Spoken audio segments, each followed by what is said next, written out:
Қайырлы күн, құрметті тыңдаушылар. Біз кәсіби қазақ тілі пәні бойынша келесі сабағымызды бастаймыз.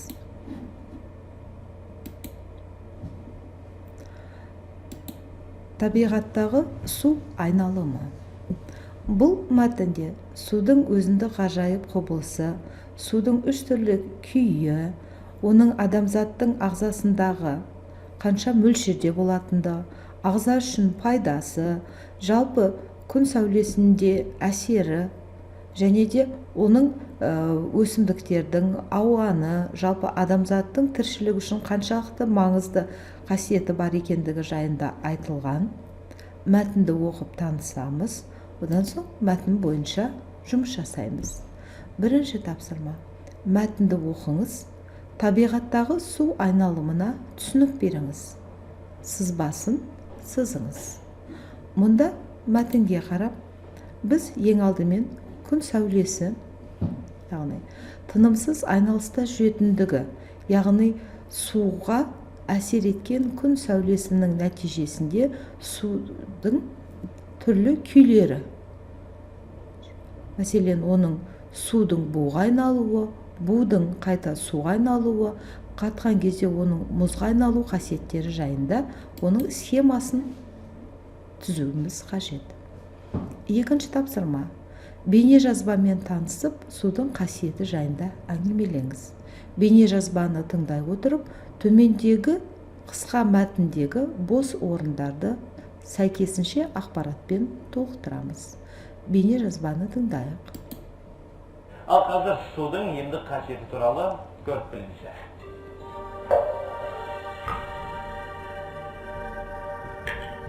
Денеде 20% судың жетіспеушілігінің өзі адам ағзасы үшін өте қауіпті. Өйткені қанның 83%, бұлшықеттердің 75%, мидың 74%, сүйектердің 22% судан тұрады. Мәселен, үнді ғалымдары арқаның құрысуы секілді ауруды тек суды дұрыс тұтыну арқылы емдеуге болатынын айтады. Бас сақинасында миға су қажеттілігінің белгісі. Тіпті көздің ауруы сусызданудан орын алады, ал буындарды шөл қысса, ол артритке апарып соқтырады. Көзбен миға су жетпесе, бастың сақинасы ұстайды. Осындай ауырсынуды басу үшін бірден 3 стакан су ішкен жөн. Қыс мезгілінде көптеген вирустық инфекциялық аурулар жиі кездеседі. Сондықтан осындай организмнің уланулар кезінде, іш қатулары кезінде, сосын іш өту сияқты түрлі тамақтың уланулары жағдайлары кезінде мүмкіндігінше суды 3 литрге дейін ішуге рұқсат етіледі. Дені сау ересек адамдар тәулігіне 1,5-2 литрге жуық су тұтынған абзал. Ал сіз бір күнде қанша мөлшерде су ішесіз? Күніне примерно 2 литр. 2 литр ішетін жоқ.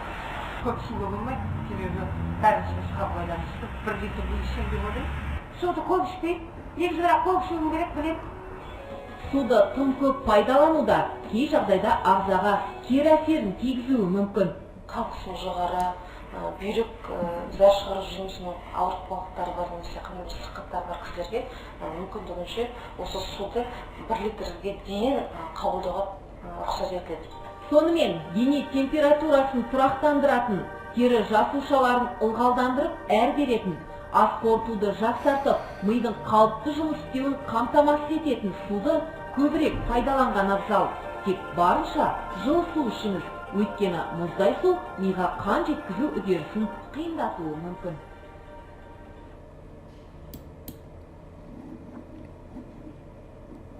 Енді келесі тапсырма. Үшінші тапсырма. Ой қозғау. Жер астынан шыққан су ішуге жарамды. Ал өзен, көл суларын сол күйінде тұрмыста пайдалана алмаймыз. Себебін түсіндіріңіз. Мәселен, өзен, көл сулары да жер асты суларына жатады. Бірақтан да неліктен бұл суларды тұтынуға болмайды?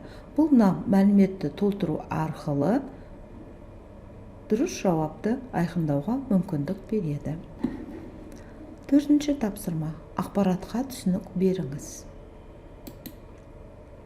Топырақтан, өсімдіктерден, жануарлардан су бу күйінде бөлініп, ауа қабатына көтеріледі. Бұл процесс ғылыми негізде қалай аталады? соның атауын мұнда жазып, жазбаңыздың дұрыстығын тексеріңіз. 5-ші тапсырма. Ақпаратты толықтырыңыз. Судың тереңге сіңуі тау жыныстарының қасиетіне байланысты деген ұғымға түсінік беріңіз. Ғылыми мәліметтерге жүйене отырып, өз ойыңызды логикалық байланыста тұжырымдаңыз. Келесі, 6-шы тапсырма. Бейне жазбамен танысып, ақпаратты ретімен орналастырыңыз. Табиғаттағы су айналымы жайлы әңгімелеңіз. Бейне жазбаны тыңдай отырып, біз мұндағы сөйлемдердің қай ретпенен орналасқандығын анықтауға болады. Бірінші немесе бұл үшінші сөйлем деген сияқты. Сол себептен де бейне жазбаны тыңдау барысында мына сөйлемдердің мәтіндегі кездесу ретіне ерекше мән беріңіздер.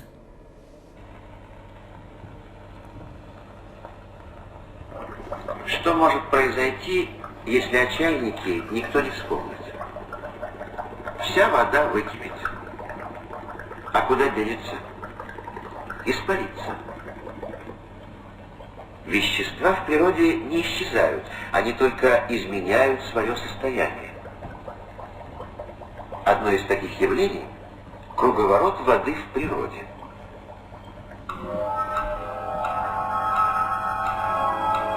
Движущая сила круговорота – тепло, получаемое солнцем.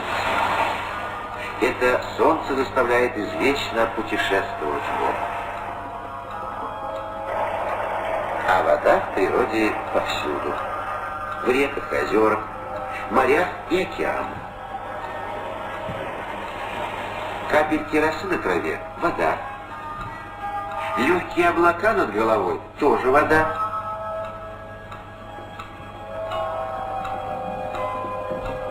А стоит температуре подняться выше нуля, снег и лед тут же превратятся в воду, растают. Такое явление в природе мы наблюдали не раз.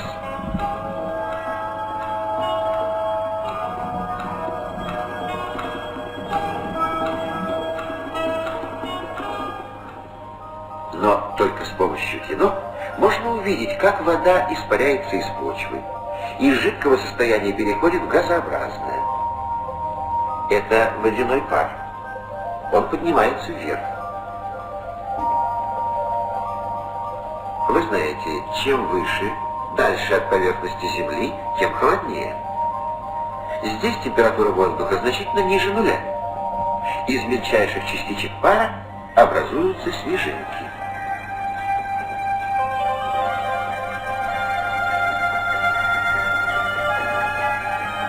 Они тяжелеют, опускаются и выпадают в виде снега, дождя или града.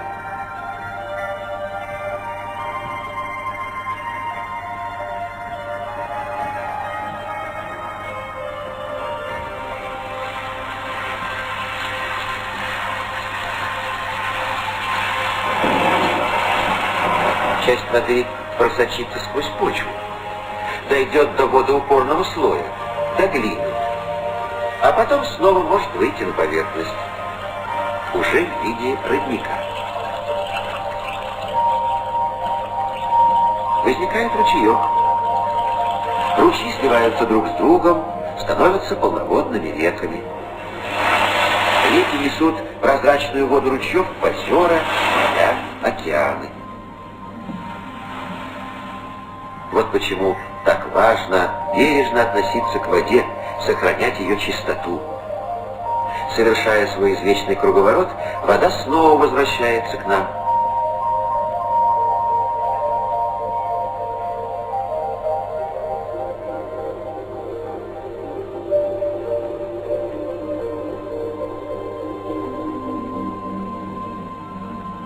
С помощью мультипликации проследим еще раз путь воды в природе.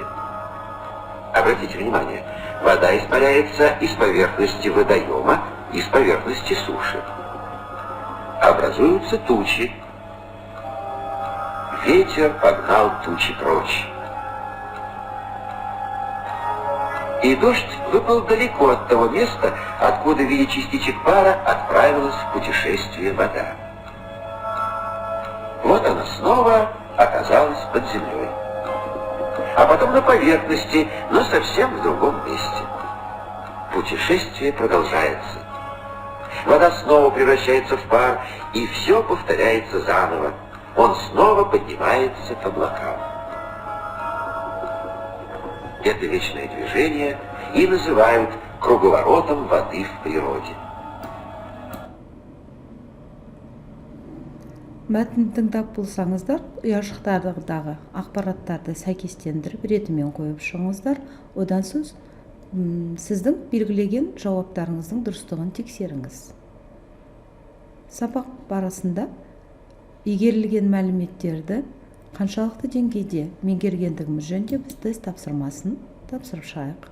Сусыз тіршілік ететін меніңше ағза кездеспейді.